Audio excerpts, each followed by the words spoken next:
महाराष्ट्राच्या राजकारणात गेल्या काही वर्षात जे घडलं ते कोणत्याही लोकशाहीसाठी एक मोठी कसोटी होती।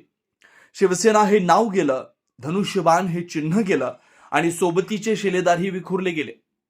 ठाकरे हा ब्रँड संपवण्याचा पूर्ण प्रयत्न झाला, पण 2026च्या मुंबई महानगरपालिकेच्या निकालांनी एका नव्या वास्तवावर शिक्कामोर्तब केलाय।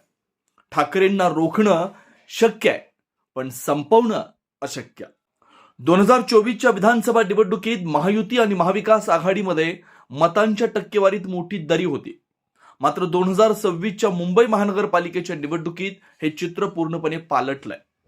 2024 मध्ये मागे असलेल्या महाविकास आघाडीनं 2026 मध्ये जबरदस्त कमबॅक करत महायुतीपेक्षा 9% जास्त मतं खेचून आणले। हे बदललेलं वारं सत्ताधाऱ्यांसाठी धोक्याची घंटा आहे।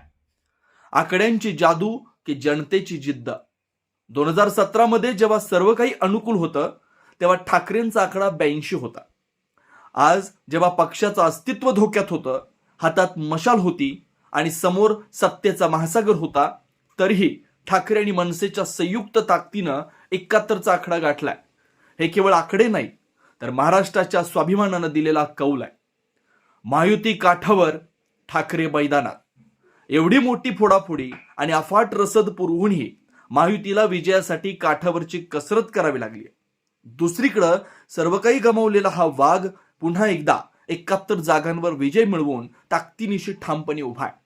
तुम्ही चिन्ह चोरू शकलात, माणसं फोडू शकला, पण ठाकरेंच्या रक्तात असलेली स्वाभिमानाची ती जहरी भूक कशी चोरणार, असा सवाल आज मुंबईच्या गल्लीबोळातून विचारला जातोय।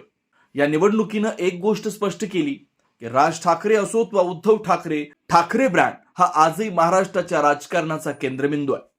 सर्व आघाड्यांवरून हल्ले होऊनही घराण्यावर असलेल्या विश्वासाला तडा गेलेला नाही। उलट आता दोन्ही भाऊ आणि समविचारी पक्ष एकत्र आल्यानं संयुक्त महाविकास आघाडीनं भाजप युतीला मतांच्या टक्केवारी चारी मुंड्यात चित केलाय।